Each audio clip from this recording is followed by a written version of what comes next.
সফিবাদের পিরালি এই ভারত উপমহাদেশে Iran Iraq থেকে এসেছেন, যা কোনো নবী রাসূলের বিধানের মধ্যে পড়ে না।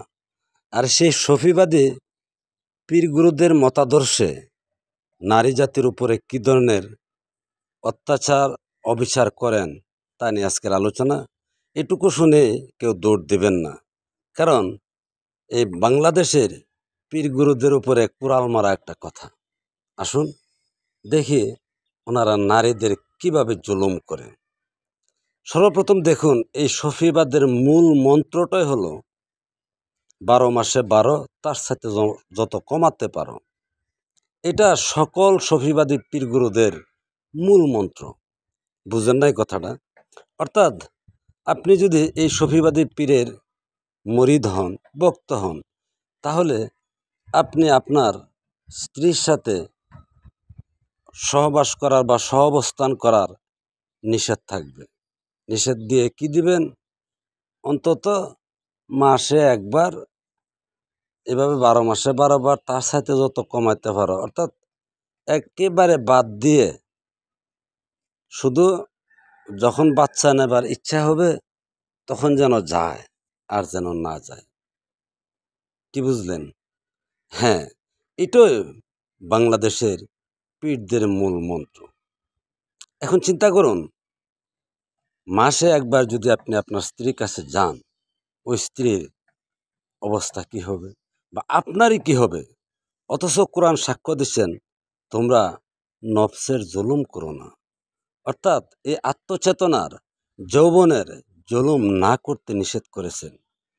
অথচ অবলীলায় এটাকে এড়িয়ে মানব কিতাব, মানব কোরআন বলে ওই কথাকে মূল্যায়ন দিচ্ছে। এখন আপনি আপনার মেয়েকে কি ওই ছেলের কাছে বিয়ে দিবেন যে মাসে একবার দেওয়ার সক্ষমতা রাখেন? দিবেন না। কেন দিবেন না? অথচ আপনি আপনার মেয়েকে বিয়ে দিবেন না, তাকে কাপুরুষ বলবেন, দুর্বল পুরুষ বলবেন, নষ্ট পুরুষ বলবেন। অথচ আপনি এই সফিবাদী কাপুরুষদের কথায় আপনি নির্দ্বিধায় তা মেনে নিচ্ছেন, মেনে নিয়ে পালন করতেছেন।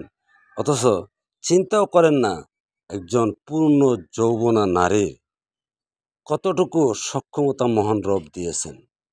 কেন আমাদেরকে যে পাওয়ারগুলি দিয়েছেন, হোক নারী কিংবা পুরুষ, তা মহান রবের দেওয়া।